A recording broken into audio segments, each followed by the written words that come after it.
All right, full disclosure, guys, this video is brought to you by Insta360, but yeah, they have not seen this video in advance. These are my thoughts and my thoughts only. But when you get into 360 content, it is a little bit different. And it's content that, previously you really had to work to get it to look decent. And there was a lot of editing and tweaks that you would have to do. But with the X5, Insta360 has taken a big step up, in my opinion, of changing that, making it a lot easier, more intuitive, more friendly, and obviously with a much more powerful camera system to allow you to really experience 360 content in a much more immersive and fun way. And because I like to take a video in various different lighting sources, outdoors, evening, indoors, the X4 was always quite limiting in those respects, especially when you're indoor low light, because it wasn't designed for that. It's a much smaller sensor. It was designed to be outdoors, respectively. But with the X5, as you saw from the sample video from my motorcycle ride late night here in Singapore, this is a really good camera system, man. It's a much bigger sensor, over half the size larger than the X4. It's roughly the same size sensor as the Ace Pro 2. And if you've used this camera, you know what I'm talking about in terms of low light performance. It's a bigger improvement with PureVideo especially. And then with obviously the AI enhancement side, the camera, the better processors, you're essentially getting an Ace Pro 2 with the 360 lenses on it, if you want to be frank, just kind of cut to the chase on this. With that said, are there any cons to this system? Not really. If you understand what 360 is about, then you understand already what you're going to get into. But man, it's a lot of fun. And they've listened to their audience when it comes to durability, battery life, overall performance. Yeah. This camera is a lot of fun to use. Anyway, let's check out some real world samples. I was outdoors at the zoo earlier today. 8K, 5.7K, X4, X5, low light performance, and the mics. The mics we're going to talk about in just a minute, but you'll hear for yourself how they perform. Check it out. All right, so we are at the Singapore Zoo, Bird Paradise, and testing out the Insta360 5.7K HDR on 5.7K 30 frames FPS and get an idea of how it performs here. It is very, very bright. It looks like there's some clouds going to come over in the next couple hours. Some flamingos. You're also getting a sense of the microphone on this thing, which is improved over the X4.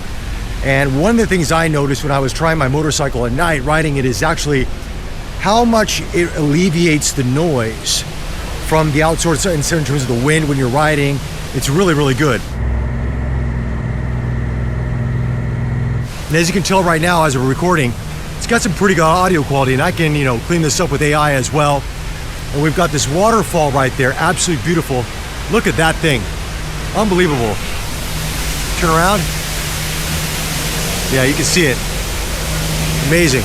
And now we're going to put up to 8K 30, boost this bad boy up. You're gonna lose HDR at 8K 30, but let's see how it looks.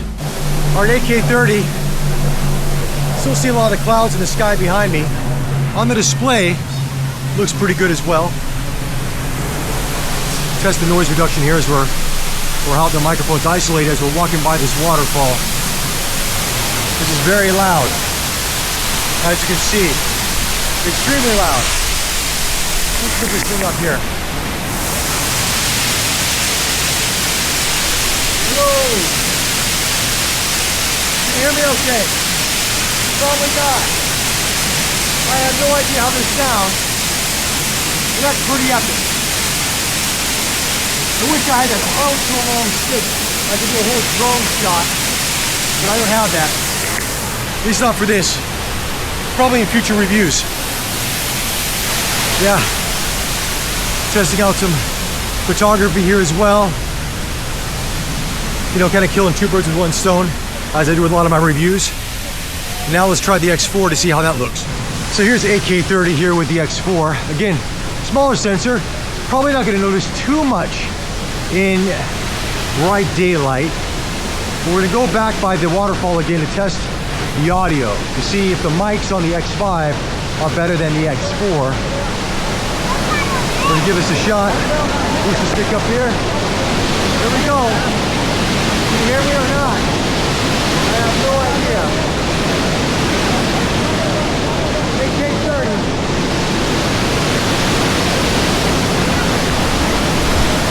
So there we have that for AK30. Now we'll try 5.7K to see if there's any difference with that. You know, based on my experience with the X5, it's really a step up in improvement. Definitely is larger sensor, HDR, PureVideo in nighttime. It's a really good setup. I mean, looking at the screen right here, it still looks really good at 5.7K. And unless you have both of these side by side, you might not notice a difference, especially in daylight like this. But yeah, let me know what you guys think about the audio as well. Is the audio the same or is it different? I can't tell by recording this. I'll probably put a caption below the video for the edit to let you guys know what I think. But yeah, that's the X4. We go back, we're gonna do some low light tests in the Penguin Enclave. It's indoors, it's very dark.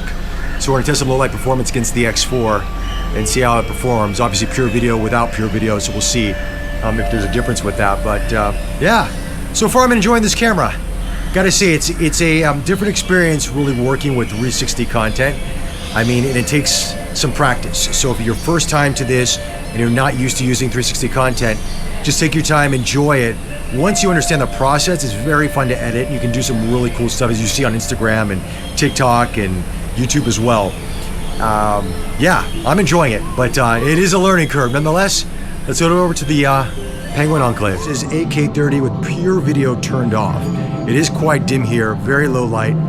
You know, you can see the aquariums here, quite beautiful actually. The penguins will swim around periodically. But just to give you an idea of how it performs without PureVideo. Now we're gonna turn on PureVideo 8K30 to see if you can, ooh, there's a penguin right there. See if you can see a difference. All right, I'm doing the same walk now with PureVideo turned on 8K30. And we're doing the same walk around. And as you can tell, what do you guys see? Significant difference? I mean, I can tell you when I ride my motorcycle in low light with PureVideo, it was really good compared to the X4. But to give you an idea, and I'm also going to test the X4 in this as well to give you a comparison between the two sensors, because obviously this is a much larger sensor. So let's jump over to the X4 right now. All right, so this is with the X4 AK30. Obviously no PureVideo, so it is quite dark. I can already see a difference here just looking at the display. It is quite dark. Obviously standing in the same position aquarium-wise, I'm trying to get some light here on my face. So see if that helps a little bit, but to give you an idea of the performance of this and just how much better the sensor is. Essentially, as I mentioned earlier in this video, this is an Ace Pro 2 with 360 cameras inside of it. So if you love the Ace Pro 2 in terms of its low light performance and its image quality, and you want a 360 action cam, that's essentially what the X5 is, in a nutshell. You know, there's some other bells and whistles, but in a nutshell. Anyway, that's it for the X4. All right, as you see right there, this is impressive. The upgrades in this camera system are a significant improvement over the X4. Now, you see it more, of course, in lower light situations. In bright daylight, they almost are relatively similar. I mean, you can see a difference in image quality. I can, at least, obviously on YouTube, you may not see with compression, but there is a difference. But I'll say you see it even more so in lower light. And I think you saw it there in the Penguin Enclave. It was a big, big difference. And the mics, this mic system, you can see the mic on the back of it. It is much bigger, obviously, than this little dot here on the X4. This is like, we're talking Ace Pro 2 level. As a matter of fact, if you're in a quiet room, or let's say you're outdoors and, you know, there's not a lot of disturbances out there, you can get some really good audio and you tweak it in post. Man, this could be really nice. So that was a really nice attribute to this as well. The design of these cameras are relatively similar when you look at them head on, right? I mean, you wouldn't notice the difference. Only the back of them are going to notice that the X5 has a geometric pattern to it, a much larger mic. The bottom of this now, you can actually use the new clips that you get with the Ace Pro 2. You can use this on that versus this. So that's also a nice attribute. The USB-C port is moved from the top left of the X4 down to the bottom right of the X5. I guess some people will like that depending on the accessories that they're using, neither here nor there, but it's something to take note of. But the door is a bit larger, so that may pop off a bit more if you're a little bit rougher with it, but you can just pop it back on, not a problem at all. This door was a bit smaller on the X4. Battery life has improved, I would say. I did notice this, especially when I was riding at night with my motorcycle. I was doing a number of runs to get the right footage or the amount of footage I needed. And I was running 8K30 the entire time. And I thought to myself, oh man, what's this battery going to be like? You know what I mean? When you're running 8K video consistently, that drains battery. And I was riding for about a half hour or so nonstop. And when I looked at my battery levels, it was around 70+%. So starting from 100, of course, and that's leaving my house. So I have to say, not bad. not bad considering. And that's a definite improvement over the X4. Of course, you want to get more batteries if you're going to be taking this outdoors and really doing some long rides or doing a lot more action-oriented, scenarios with the 360 camera. You're going to want to get a couple of batteries with it. But I would say you're definitely going to see the improvement on this. Heat management is also pretty good on this. You will feel a little bit warmth to the camera system when you're recording in 8K respectively, but it's nothing that's going to disturb you. I mean, that's part and parcel with any small camera system when you're running, 8K or 4K or 5.7K. Over a period of time, the camera is going to warm up, but I never had any issues. No warning symbols come on, nothing like that. It was fine. So yeah, it's been a lot of fun, man. I have to say, I loved how the small things of this camera system I really enjoyed, especially navigating the menu system. It's a bit more simplified. It's faster. It's more fluid versus the X4. Obviously, it's got a different processor inside of it now and the AI systems and all this. And a lot of the engineers, the engineering talk, they made a difference and you can see that. And I love the fact that Insta360 has listened to their audience when it comes to protecting the lens. I never owned the previous X series of cameras, but I would see things on videos on YouTube and so forth, people talking about, man, they would break or they would be damaged very easily. What do you do? Then there was lens protector covers. I even bought it for this. I bought the premium version.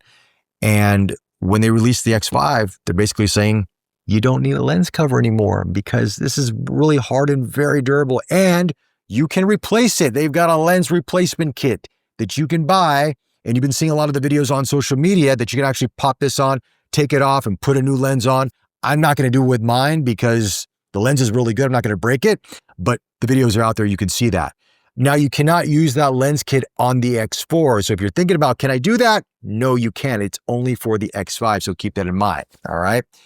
Outside of that, guys, I mean, it's relatively somewhat similar in some ways, but the improvements, low light, better overall battery performance, better processor, better image quality. They've improved on what people wanted the X4 to be improved on. They've done it with the X5. Now, some people may say, where's our 1-inch sensor? Where's our 10-bit log? I get you for the videographers out there. It's not here yet. Maybe that'll happen in the next version, or maybe we'll see a true 1-inch sensor and 10-bit in the Ace Pro 3 or whatever they're going to call it, or maybe a different camera system altogether. We don't know. But Insta360 is listening, and that's the great thing I like about working with them, is they listen. And they're taking the feedback in and they're saying, okay, we can make things better, and they're doing it. And the X5 has proven to be the case. So one of the features that I do like about this, which is very cool, is the Insta360 Plus, the cloud syncing. Because a lot of times getting this high, quality footage off of our cameras, we take the SD card, we pop it into our machine, our laptop, or our computer respectively, or we plug it in USB-C, but it can take some time. And maybe you don't want to do that step. Maybe you just want to plug it in, charge it up. And as it's charging, it's connected to Wi-Fi and it's syncing your footage to the cloud so you can edit on whatever device that you want to edit on. Yes, it's a subscription service, but if you are someone that's going to shoot a lot of content with this and you want to edit, let's say on 360 Studio on your desktop, or you want to do it on another device respectively, then it may be worth something to explore. But it's very cool that they're offering that now. And we're seeing it here, especially with this X5. Anyway, guys, that's it. I'm really excited about using this camera, man. I was always intimidated by 360 action cameras in the past, but this one, it definitely delivers and it makes things a lot easier to edit. And that's the most important. And what's also cool is you get some very interesting angles and you become more creative with your content. And nowadays with social media and everything that we're doing on YouTube and Instagram and TikTok, being creative, being different, capturing those really interesting angles really does help in terms of people watching your content, following you, subscribing to you, and just helps you become a better creator overall. Like, subscribe. Thank you for the support. I'll chat to you all very, very soon. Take care.